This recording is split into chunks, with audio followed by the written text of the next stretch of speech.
Connections. I'm your host, Blake Healy, here today with your normal host, April Healy.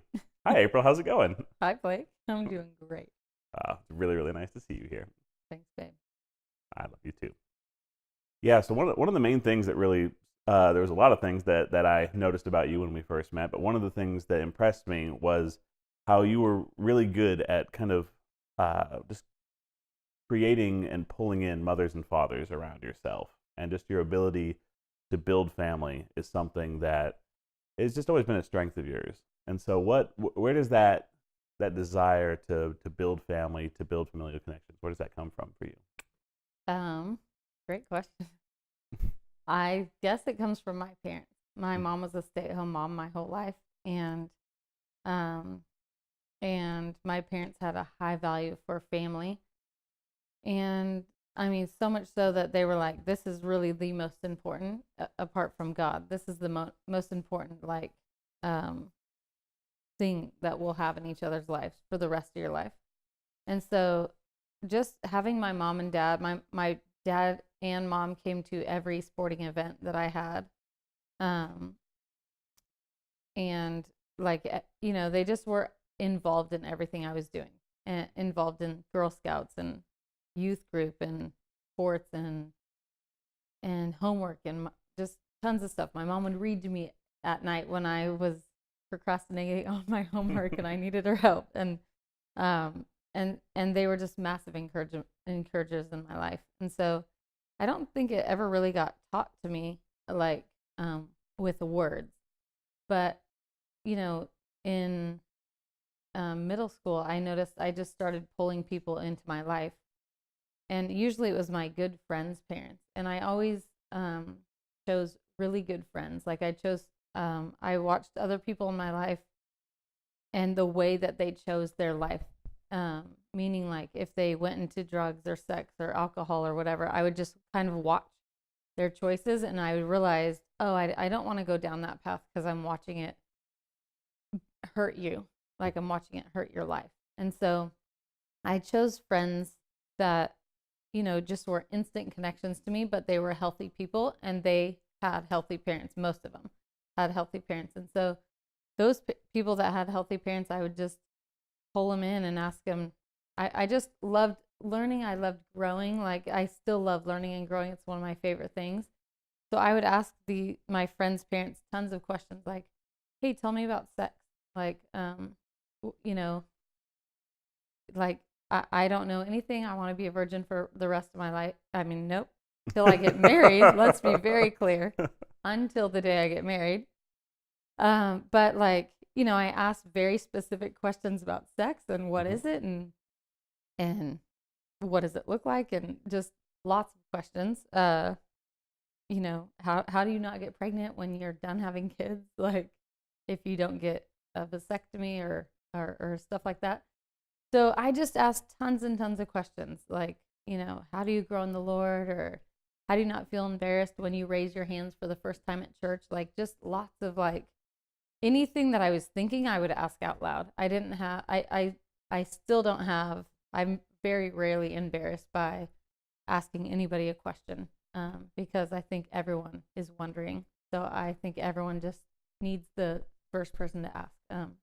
Anyways, I'm getting off track. So yeah, so I just pulled these people into my life, and that, when I went to college, it was like I moved 6 hours away from my hometown and away from my family and parents. And so I found a church that put me in a home group, and that home group, um, you know, the Shurgies, that's their last name, Matt and Nikki Shurgi, they just pulled me into their family, and I grocery shopped with them. I did dinner with them. I mean, that's just the way that they built that thing. But that's the way I would have ran after that relationship anyway. And so everywhere I go, every season I'm in, I look for moms and dads in my life, and I look for people that I highly look up to, that are smarter than me, that have run faster than me in areas that I like have a high value for. And yeah, so if you don't have a mom and dad, I would, not you, but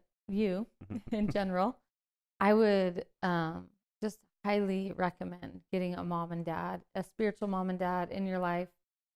pull on your mom and dad if they're healthy, or even in areas that they are healthy, pull in those areas. So yeah, because it'll help you grow really fast. Yeah, I think I want to kind of zoom in on one part there because one of the things that I noticed right away in when comparing you to myself, not in a negative way, but just the biggest factor early on that I saw that caused you to kind of create these connections with people was that you weren't scared to ask questions, that you would be willing, even if it's something that I would maybe think is embarrassing or I'd feel weird to ask, that you have always been just really bold and been willing to just ask the question. Where does that come from for you? Because I think for me, in a lot of ways, that's almost like pulling on that mother or father. That's pulling the mother and father out of the people around you. So how do you go about doing that? Like, what's your process inside? I just thought it was a very natural, normal thing. So for me, it's not like I built myself up into doing this thing. My dad naturally asks questions out loud. He's an outward processor, so, and I am too. So he just, you know, in high school or college, you kind of get embarrassed when you're like, am I the only one that has this question? Or what does that word mean? Like, there's lots of times I say, what's that word mean? Because I have no idea. And I had to just tell myself anytime embarrassment came, like, oh no, you're actually not welcome in this moment, because the only thing you're going to do is keep me from growing and keep me from learning. And you actually have no healthy need to show up. And I'm talking to it, embarrassment at that moment. So I think it comes from just my dad being a natural leader in that way. And but if you want to grow in that way, I think growing in vulnerability, growing in like not being afraid to be vulnerable, not being afraid to ask the questions that might initially feel scary, but really it's what you're wondering, because most people love giving away information. Like, I mean, 90 something percent. I have something to say at any point in the day. Somebody has something to say and wants to teach somebody what they've learned. So, yeah, if you aren't a natural question asker, then just,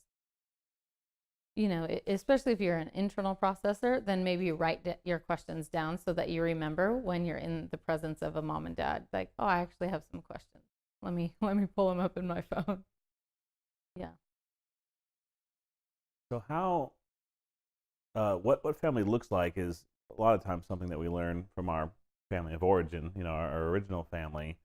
So what do you do when when family might look a little bit different way, or how how do you kind of set your expectations when you're kind of pursuing someone as a mom or a dad?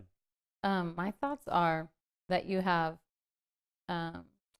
mothers and spiritual mothers and fathers in your life that are in your sphere of influence. They're like, at church with you every Sunday. They're in your life on a regular basis, and you have the mothers and fathers that live far away. So I would say both. If you only have the moms and dads that live far away that see you once a year, it's great, and you can talk to them the once a year you see them and text them several times. And honestly, it's getting easier and easier to have those moms and dads because of FaceTime. You can see them a lot easier, more often. But I think that it's best to have both, like a spiritual mom and dad, or even two in your life where you're at, and however many you need that are far away as well.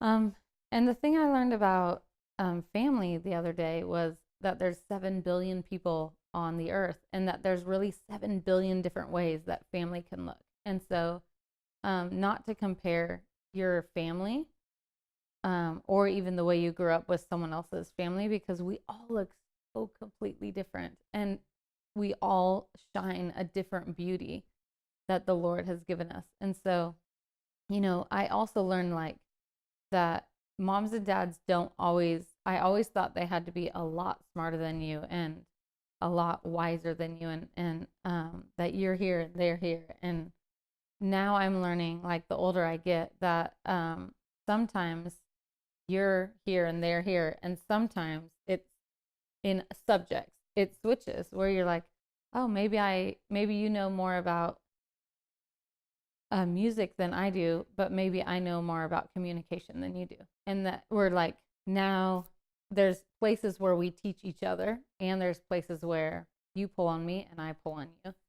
And so it doesn't always have to be this, like, you know, who's way above me. It, you know, the the beauty about a mom and dad in your life is you want them there when big things happen. Like when you get pregnant, when you deliver a baby, when you get married, when uh you run a race, or whatever your like big things are in your life. That's when you want them there. And even if they're not, even if they know nothing about running, you still want them there because they're your mom and dad. Awesome. Well, thank you so much for talking about that. It's just such a wonderful strength that you have, and I know that it's just such a valuable thing to be able to build in life. So thank you for sharing about it. And thank you very much for joining us for BASSM Connections.